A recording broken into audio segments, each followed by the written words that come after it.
अस्सलामुअलैकुम। आज की इस वीडियो में हम साइंस फैक्ट फाइल ग्रेड 6 की जो ऑक्सफोर्ड का एडिशन है इसको हम कंटिन्यू करेंगे। चैप्टर नंबर 2 आज हम पढ़ेंगे जो कि है reproduction in plants. Reproduction in plants में तफसील में जाने से पहले ज़रा इस बात पे गौर करना चाहिए कि व्हाट इज़ रिप्रोडक्शन, आखिर रिप्रोडक्शन क्या चीज़ है। तो रिप्रोडक्शन अगर हम कहें तो रिप्रोडक्शन रिप्रोड्यूस से निकला है और रिप्रोड्यूस का मतलब होता है मल्टीप्लाई करना, एक चीज़ को बढ़ाना, एक चीज़ को पैदा करना, एक चीज़ से दूसरी चीज़ को बनाना या डिवाइड करना। इन सारी चीज़ों को जो है ना हम रिप्रोडक्शन के ज़ुमरे में लेते हैं। अब रिप्रोडक्शन इन प्लांट्स का मतलब ये है कि आखिर जो प्लांट्स हैं वो किस तरह से रिप्रोड्यूस करते हैं। रिप्रोडक्शन इन प्लांट्स में जो है, जो रिप्रोडक्शन इन प्लांट्स का टॉपिक है, इसके अंदर हम ये पढ़ेंगे कि आखिर प्लांट्स किस तरह से रिप्रोड्यूस करते हैं, यानी प्लांट्स किस तरह से, अगर हम उर्दू की ज़बान में सिंपल अल्फाज में कहें तो प्लांट्स किस तरह से बच्चे देते हैं, सिंपल।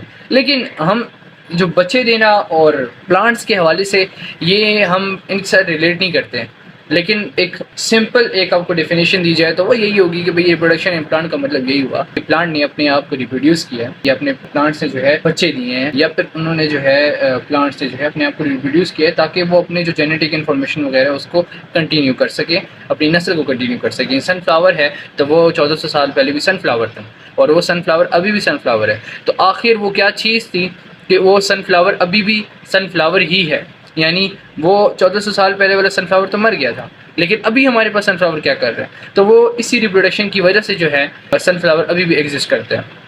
तो ये रिप्रोडक्शन होती है, ये एक लिविंग ऑर्गेनिज्म के अंदर बहुत ही एक इम्पॉर्टेंट एस्पेक्ट है। हमारे तमाम जितने भी जानदार हैं, जिसमें प्लांट्स भी आते हैं, फंजाई आते हैं, बैक्टीरिया आते हैं, ह्यूमन्स आते हैं, ये सारे के सारे जो है इनके अंदर जो रिप्रोडक्शन होती है बहुत ज़्यादा इंपॉर्टेंट होती है। तो अब ज़रा करते ही कंटिन्यू कि रिप्रोडक्शन आखिर कितनी टाइप्स की होती है। तो रिप्रोडक्शन हमारे पास 2 टाइप्स की होती है। मैंने अभी कुछ सेकंड पहले कुछ नाम लिए थे जिनमें फंजाई आता था, बैक्टीरिया आता था, फिर मैंने ह्यूमन्स की एग्जांपल ली, एनिमल्स की एग्जांपल ली, प्लांट्स की एग्जांपल। तो ये जो मैंने 4-5 कैटेगरीज के नाम लिए हैं ये डिफरेंट तरह से रिप्रोड्यूस करते हैं, यानी इनका जो रिप्रोडक्शन का लेवल है, इनकी रिप्रोडक्शन का जो तरीका है वो बहुत डिफरेंट है। तो वो जो डिफरेंस है वो 2 टाइप्स में डिवाइड हो चुके हैं। एक को हम कहते हैं एसेक्सुअल रिप्रोडक्शन और एक को कहते हैं सेक्सुअल रिप्रोडक्शन। जब भी आपके पास साइंस में कोई लफ्ज़ हो और उससे पहले ए आ जाए, क्या आ जाए, ए, यानी अगर सेक्सुअल है, सेक्सुअल के साथ मैंने स्टार्टिंग में ए लगा दी, तो इसका मतलब होता है कि ए का मतलब जो है ना साइंस के अंदर होता है नहीं, यानी इसके अंदर ये चीज़ नहीं पाई जाती। अगर एक चीज़ के अंदर सेक्सुअल रिप्रोडक्शन है और एक दूसरी चीज़ के अंदर सेक्सुअल रिप्रोडक्शन नहीं है, तो मैं वो जो दूसरी चीज़ को कहूँगा कि ये ए सेक्सुअल है, यानी इसके अंदर सेक्सुअल रिप्रोडक्शन वगैरह कुछ भी नहीं है। ठीक है, तो ये बात समझ आ गई।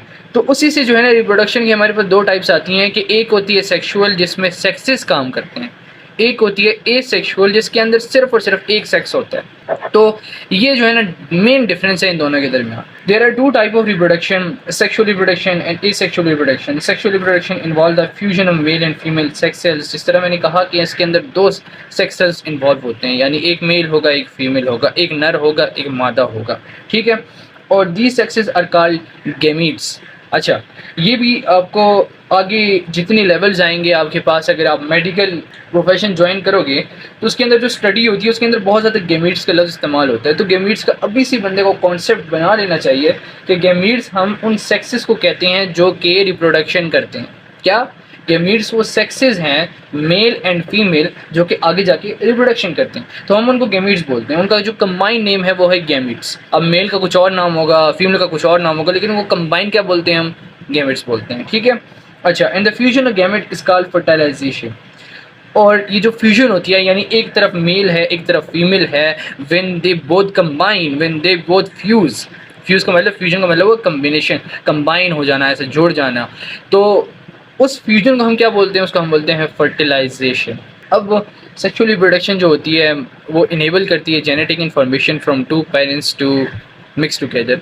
The offspring produced are genetically different from each other and from their parents. In this way, sexual reproduction leads to a variety in the species. Asexual reproduction does not involve sex cells or fertilization. Only one parent is required, so there is no fusion of gamete and no mixing of genetic information. As a result, the offspring are genetically identical to each other and to their parents. They are called clones. इसके अंदर क्या कहा गया? मैं आप लोगों को जो है ना रीडिंग तो कर ली है, लेकिन आगे जाके मैं रीडिंग नहीं करूँगा बाकायदा, मैं आप लोग को जस्ट एक कॉन्सेप्ट दूंगा ताकि आप लोग आगे जाके जो है ना जब एग्जाम में बैठो तो आप रट्टे के बजाय कॉन्सेप्ट पे बेस हो। कॉन्सेप्ट जब आप करोगे ना तो आपको वो चीज़ भूलेगी नहीं। आखिर इस पेज के अंदर बताया क्या जा रहा है, तो इस पेज के अंदर ये बताया जा रहा है कि आखिर सेक्सुअल रिप्रोडक्शन क्या होती है और एसेक्सुअल रिप्रोडक्शन क्या होती है। तो सेक्सुअल रिप्रोडक्शन का जो पहला पॉइंट है वो ये है कि सेक्सुअल रिप्रोडक्शन दो चीज़ों के दरमियान होती है, यानी एक अगर मेल है तो दूसरा फीमेल होगा। When they fuse then sexual reproduction occur, यानी फर्टिलाइजेशन अकर होगी। तो हम इसको सेक्सुअल रिप्रोडक्शन के अंदर काउंट करते हैं। और सेक्सुअल रिप्रोडक्शन के अंदर जो है ना जेनेटिक इन्फॉर्मेशन होती है। हमारे पास डीएनए पाया जाता है। डीएनए का नाम आप लोगों ने सुना होगा।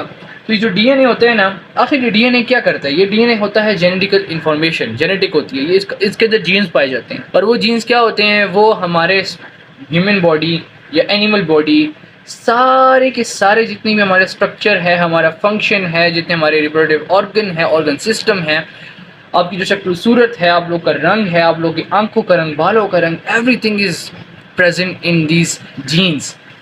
सो we call it genetic information. और रिप्रोडक्शन का जो असल जो मेन टास्क है वो यही है कि इस जेनेटिक इन्फॉर्मेशन को पेरेंट्स से ऑफस्प्रिंग के अंदर जो है ट्रांसफ़र करना। हमने वो सुना होगा कि इसकी आंखें अब्बू पर गई हैं, इसके बाल अम्मी पर गए हैं। तो ये जो चीज़ें होती हैं कि छोटे बच्चे के कुछ फ्यूचर्स जो हैं बाप के साथ रिलेट होते हैं तो कुछ माँ के साथ रिलेट होते हैं। तो ये जो जेनेटिक इन्फॉर्मेशन है ना, असल में इस चीज़ को हम जेनेटिक इन्फॉर्मेशन बोलते हैं कि कुछ चीज़ें जो है बाप की तरफ से एज अ जेनेटिक इन्फॉर्मेशन बच्चे के पास आई हैं तो कुछ माँ की तरफ से। Same case will be applied in the plants के अंदर भी यही चीज़ है कि एक अगर मेल सेक्स सेल है और दूसरा फीमेल सेक्स सेल है तो उनके जो जेनेटिक्स होंगे, उनके जो जीन्स होंगे, जब वो कंबाइन होंगे तो एक न्यू ऑफस्प्रिंग बनेगा। और उसके अंदर मेल की भी कैरेक्टरिस्टिक पाई जाएंगी जो मेल से जो जीन्स बने हैं, और फीमेल के जो जीन्स होंगे जो उसके कैरेक्टरिस्टिक हैं वो पाई जाएंगी। तो जो सेक्सुअल रिप्रोडक्शन होती है इसके अंदर बड़ा एक सिंपल और बड़ा इंपॉर्टेंट पॉइंट है, इसके अंदर जेनेटिक इन्फॉर्मेशन ट्रांसफ़र होती है।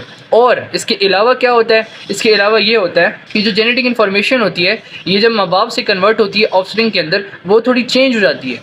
यानी अगर एक प्लांट है जिसका कद थोड़ा छोटा है तो शायद उसका ऑफस्प्रिंग जो हो, यानी मैं ह्यूमन की एग्जांपल लेता हूँ, आपकी जो बाप है उसका कद थोड़ा छोटा है लेकिन जो इससे ऑफस्प्रिंग बनता है उसका कद बहुत बड़ा है। तो लेकिन शक्ल सूरत बाप के साथ मिलती है। तो ये जो है ना, ये जेनेटिक वेरिएशन है, यानी शक्ल सूरत मिल रही है बाप के साथ लेकिन जो कद है उसमें थोड़ा डिफरेंस आ गया। होना तो ये चाहिए था कि दोनों का कद बराबर हो, लेकिन ऐसा नहीं है। वो इस वजह से नहीं है क्योंकि इनके अंदर सेक्सुअल रिप्रोडक्शन हुई है, और सेक्सुअल रिप्रोडक्शन के अंदर बहुत सारी जेनेटिक वेरिएशन आती है। वेरिएशन का मतलब होता है डिफरेंस आना।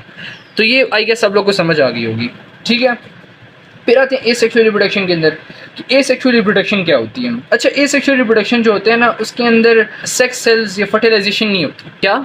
Mail and female sex cell नहीं होती, यानी गेमीट्स नहीं होते।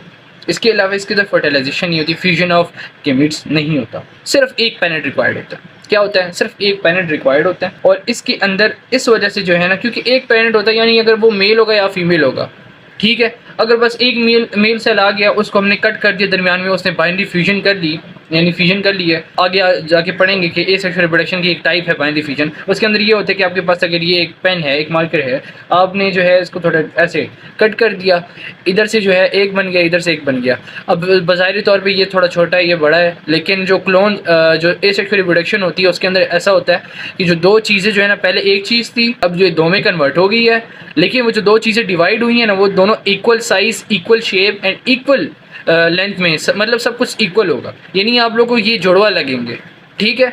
तो उन जुड़वा चीज़ों को जो हम क्या बोलते हैं? क्लोन्स बोलते हैं। आप लोगों ने क्लोनिंग का नाम सुना होगा। क्लोन का मतलब ये होता है कि बिल्कुल A to Z जो है ना, उन दोनों के दरमियान सिमिलरिटीज़ हैं, यानी एक दूसरे की कॉपी है, तो हम उस चीज़ को क्लोन बोलते हैं। और एसेक्सुअल रिप्रोडक्शन के अंदर क्लोन्स बनते हैं, यानी उनके अंदर जेनेटिक वेरिएशन नहीं आती।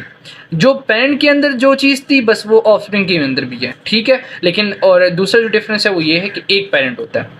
ये बात समझ आ गई। डिफरेंस यही था कि सेक्सुअल रिप्रोडक्शन और एसेक्सुअल रिप्रोडक्शन में क्या क्या डिफरेंस है, तो वो मैंने आपको बता दिया। अब ज़रा इन्होंने हमें नीचे एक ग्राफ दिया हुआ है, मैं आप लोगों को जूम करके देता हूँ कि सेक्सुअल रिप्रोडक्शन और एसेक्सुअल रिप्रोडक्शन के अंदर क्या एडवांटेजेस हैं और क्या डिसएडवांटेजेस हैं। तो जिस तरह से मैंने कहा कि सेक्सुअल रिप्रोडक्शन के अंदर जेनेटिक वेरिएशन आती है, तो जब जेनेटिक वेरिएशन आती है तो कंसिडर करें कि आपके पास सनफ्लावर है।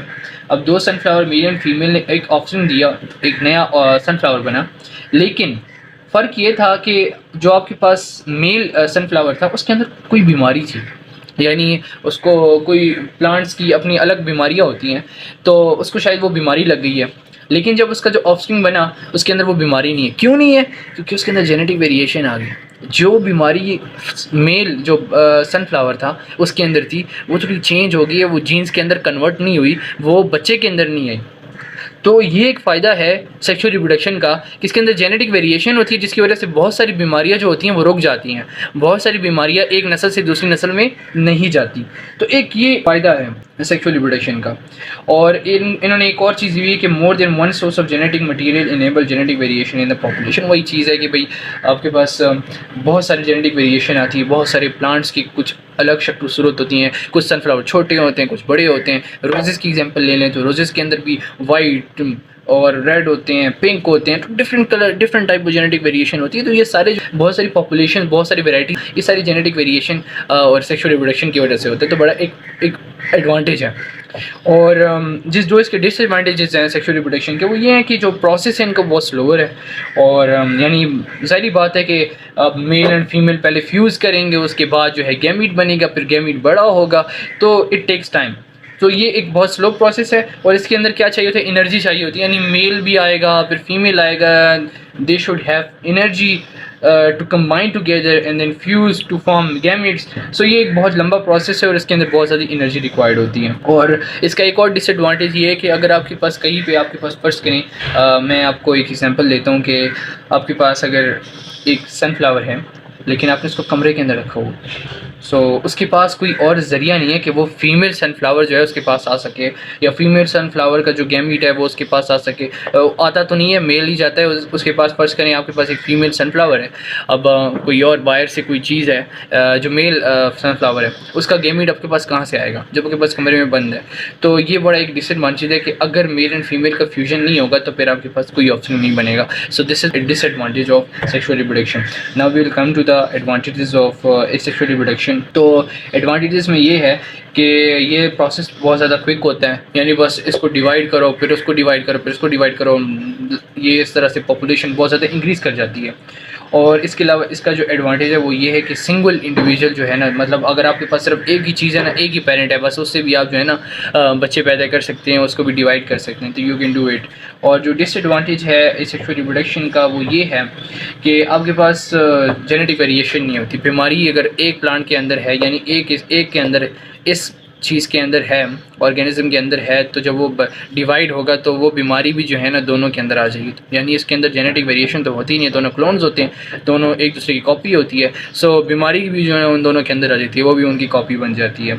और डिसीज़ में affect all the population the same time. और ज़ाहिर बात है कि क्योंकि जेनेटिक वेरिएशन होती नहीं है, यानी अगर ये एक बीमारी के ख़िलाफ़ नहीं लड़ सकता, तो जब ये डिवाइड होगा तो ये भी एक बीमारी के ख़िलाफ़ नहीं लड़ पाएगा, जिसकी वजह से अगर ये बहुत सारा डिवीज़न हो जाएगी, यानी बहुत सारी पॉपुलेशन बन गई है, तो अगर वो बीमारी थोड़ी सी भी आएगी तो वो सारी पॉपुलेशन को बर्बाद कर देगी। तो आई होप आप लोग को ये समझ आ गया होगा। इसमें मैंने बहुत ज़्यादा थोड़ा सा टाइम दिया है। क्यों लिया है? क्योंकि ये समझना बहुत इंपॉर्टेंट है, because it's the basic concept for the next level biology. ठीक है, अब ज़रा अगले पेज पे आ जाएं, पेज नंबर 20। इसके अंदर इन्होंने सेक्सुअल रिप्रोडक्शन का टॉपिक दिए हुए हैं। तो अब ज़रा सेक्सुअल रिप्रोडक्शन इन प्लांट्स को देखते हैं डीपली कि आखिर कैसे होता है। लेकिन इसमें जाने से पहले सेक्सुअल रिप्रोडक्शन में इन्होंने हमें इंट्रोडक्शन दी हुई है कि आखिर क्या क्या चीज़ें, कौन कौन से ऑर्गन्स, कौन कौन सी चीज़ें रिक्वायर होती हैं एक सेक्सुअल रिप्रोडक्शन इन प्लांट करने के लिए। तो I will go towards a diagram. अच्छा, तो मैं रीडिंग वगैरह नहीं करूँगा, I will simply show you diagram, और उससे मैं आपको समझाऊंगा कि आखिर क्या क्या चीज़ें रिक्वायर्ड होती हैं सेक्सुअल रिप्रोडक्शन के लिए। सो द मेन चीज़, सबसे पहली चीज़ आप लोगों को बताने जा रहा हूँ। ये आपके पास एक प्लांट है, सपोज करें आपके पास ये प्लांट है, ये प्लांट ही है, सपोज क्या करना, अब इन्होंने एक डायग्राम दी हुई है, ठीक है। अब इस डायग्राम के अंदर इन्होंने जो ये पिंक कलर दिया हुआ है ना, ये जो पिंक कलर की लीव्स हैं जिसको हम कहते हैं पेटल्स, आपने अक्सर गुलाब का, सनफ्लावर का, वाटर लिली, बहुत सारे अपने प्लांट्स देखे होंगे। अक्सर औकात जब रास्ते पे जा रहे होते तो रोड्स के ऊपर भी बहुत सारे प्यारे प्यारे प्लांट्स होते हैं। सो वो बड़े एक रिफ़्रेशिंग एक टाइप ऑफ सीनरी होती है, और वो जो रिफ़्रेशिंग चीज़ होती है वो इन कलर्स की वजह से होती है। यानी अब इधर देखिए इन्होंने पिंक कलर दिया हुआ है, तो ये अट्रैक्ट करता है, आपको भी अट्रैक्ट करता है। तो ये जो कलर्स होते हैं ना, ये जो कलरफुल, हम इसको कलरफुल पेटल्स कहते हैं, या हम इसको अगर कहें ना लीव्स, तो हम कहेंगे ये कलरफुल लीव्स हैं। तो उन कलरफुल लीव्स का जो है ना साइंस में क्या नाम है? Petals. So they are called petals, ठीक है। तो ये जो पेटल्स होते हैं वो हमेशा कलरफुल होते हैं। क्यों कलरफुल होते हैं? ताकि ये अट्रैक्ट कर सकें इंसेक्ट्स को। किसको? इंसेक्ट्स को। आगे जाके हम पढ़ेंगे कि क्यों ये अट्रैक्ट करती हैं, यानी इंसेक्ट्स की क्या ज़रूरत है।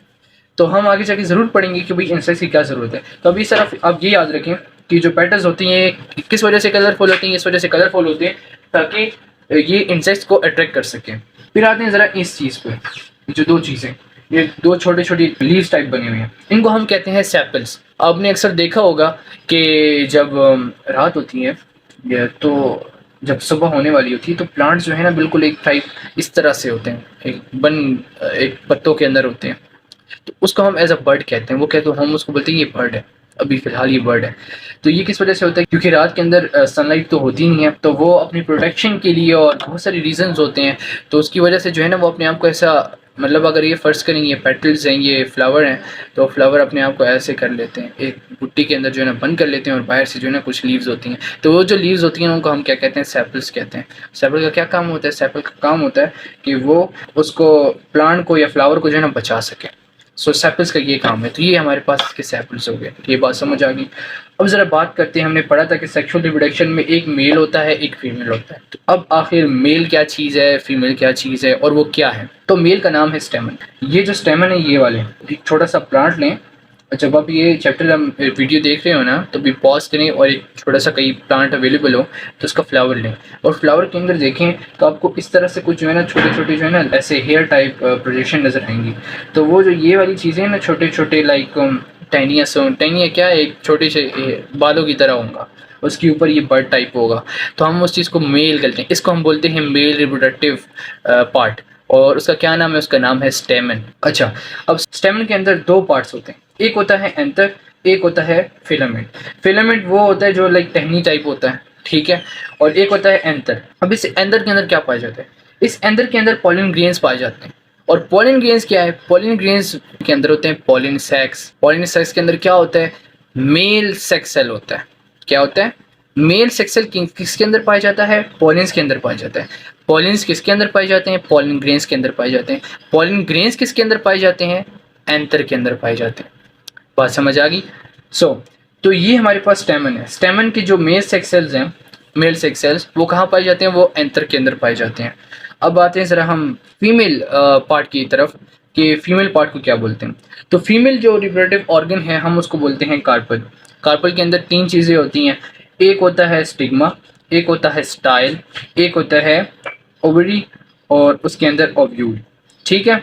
अच्छा, तो जो स्टिग्मा होती है, स्टिग्मा स्टिकी, बहुत स्टिकी होता है, यानी जब के ऊपर पॉलन ग्रेन्स अटैच होंगे ना तो वो, क्योंकि स्टिकी होता है ये, तो वो उसकी तरफ जुड़ जाएंगे, यानी अटैच हो जाएंगे उसके ऊपर। तो ये इस वजह से स्टिकी होती है। हम इसका आगे हम पढ़ेंगे, अभी डिटेल में नहीं जा सकते, आगे इस चैप्टर में है तो हम पढ़ लेंगे आराम से कि आखिर स्टिग्मा स्टिकी क्यों होता है। फिर आता है स्टाइल। स्टाइल का भी हम आगे पढ़ लेंगे कि भाई स्टाइल क्या चीज़ होती है, अभी आप सिर्फ नाम याद रखें।